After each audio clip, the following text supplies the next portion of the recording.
I tried to forget my thirst by busying myself with bringing up some food in an empty vessel from the hold.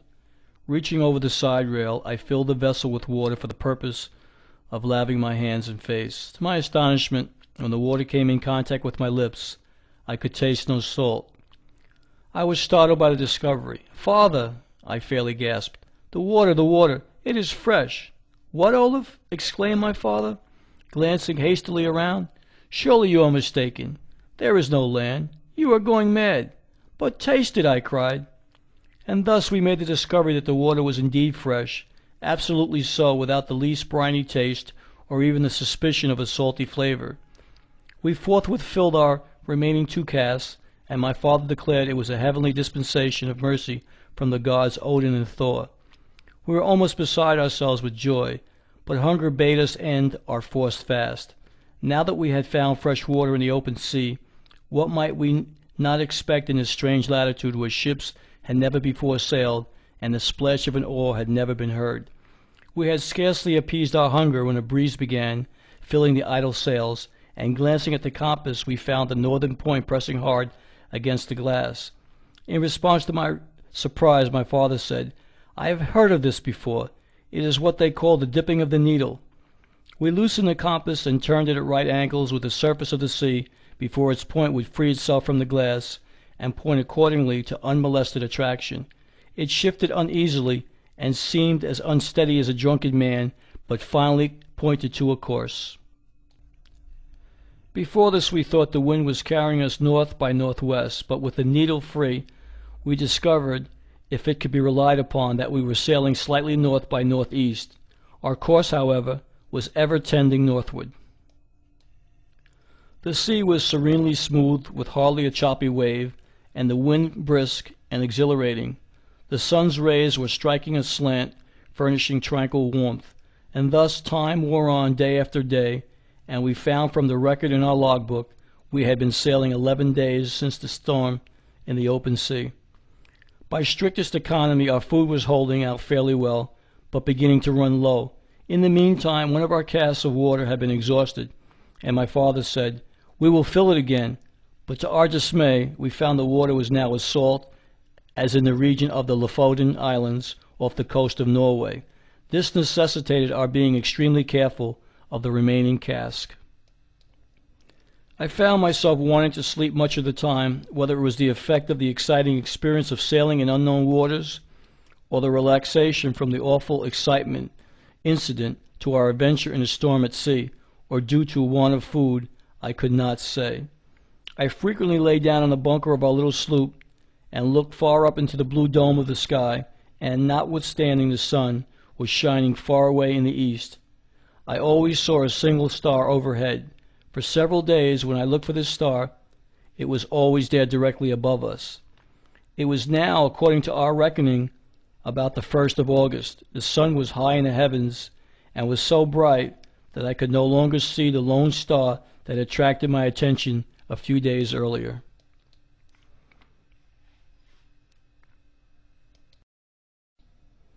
One day about this time my father startled me by calling my attention to a novel sight far in front of us, almost at the horizon.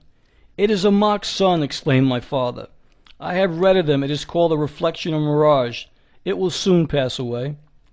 But this dull red false sun, as we supposed it to be, did not pass away for several hours, and while we were unconscious of its emitting any rays of light, still there was no time thereafter where we could not sweep the horizon in front and locate the illumination of the so-called false sun during a period of at least 12 hours out of every 24.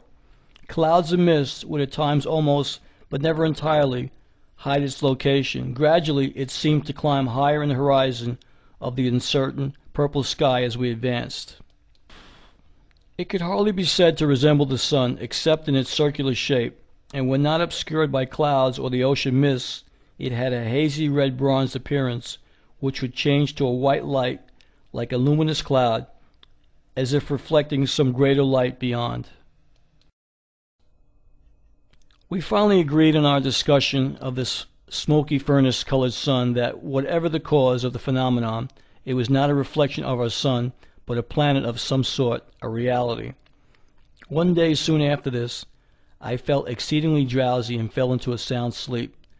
But it seemed that I was almost immediately aroused by my father's vigorous shaking of me by the shoulder and saying, "Olaf, awaken, there is land in sight." I sprang to my feet. Oh, joy unspeakable! There, far in the distance, yet directly in our path, were lands jutting boldly into the sea. The shoreline stretched far away to the right of us, as far as the eye could see, and all along the sandy beach were waves breaking into choppy foam, receding, then going forward again, ever chanting in monotonous thunder tones the songs of the deep. The banks were covered with trees and vegetation. I cannot express my feelings of exultation at this discovery. My father stood motionless, with his hands on the tiller, looking straight ahead, pouring out his heart in thankful prayer and thanksgiving to the gods Odin and Thor. In the meantime, a net which we found in the stowage had been cast, and we caught a few fish that materially added to our dwindling stock of provisions. The compass which we had fastened back in its place in fear of another storm was still pointing due north and moving on its pivot just as it had at Stockholm. The dipping of the needle had ceased. What could this mean? Then, too, our many days of sailing had certainly carried us past the North Pole, and yet the needle continued to point north. We were sorely perplexed, but surely our direction was now south. We sailed for 3 days along the shoreline, then came to the mouth of a fjord or river of immense size. It seemed more like a great bay, and into this we turned our fishing craft, the direction being slightly northeast of south. By the assistance of a fretful wind that came to our aid about 12 hours out of 24 hours, we continued to make our way inland into what afterward proved to be a mighty river, and which we learned was called by the inhabitants Hiddekel. We continued our journey for 10 days thereafter, and found we had fortunately attained a distance inland where ocean tides no longer affected the water, which had become fresh. Discovery came none too soon, for our remaining cask of water was well nigh exhausted. We lost no time in replenishing our casks, and continued to sail farther up the river, where the wind was favorable. Along the banks, great forests, miles in extent, could be seen stretching away on the shoreline. The trees were of enormous size. We landed after anchoring near a sandy beach, and waded ashore, and were rewarded by finding a quantity of nuts that were palatable and satisfying to hunger, and a welcome change from the monotony of our stock of provisions. It was about the 1st of September, our 5 months we calculated since our leave-taking from Stockholm. Suddenly we were frightened almost out of our wits by hearing in the far distance the singing of people. Very soon thereafter we discovered a huge ship gliding down the river directly towards us. Those aboard were singing in one mighty chorus that, echoing from bank to bank, sounded like 1,000 voices, filling the whole universe with quivering melody. The accompaniment was played on stringed instruments not unlike our harps. It was a larger ship than any we had ever seen, and was differently constructed. At this particular time our sloop was becalmed and not far from the shore. The bank of the river, covered with mammoth trees, rose up several hundred feet in beautiful fashion. We seemed to be on the edge of some primal forest that doubtlessly stretched far inland. The immense craft paused, and almost immediately a boat was lowered, and 6 men of gigantic stature rowed to our little fishing sloop. They spoke to us in a strange language. We knew from their manner, however, that they were not unfriendly. They talked a great deal among themselves, and one of them laughed immoderately, as though in finding us was a queer discovery had been made. One of them spied our compass, and it seemed to interest them more than any other part of our sloop. Finally the leader motioned as if to ask whether we were willing to leave our craft to go on board their ship. "What would you say, my son?" asked my father. "They cannot do any more than kill us."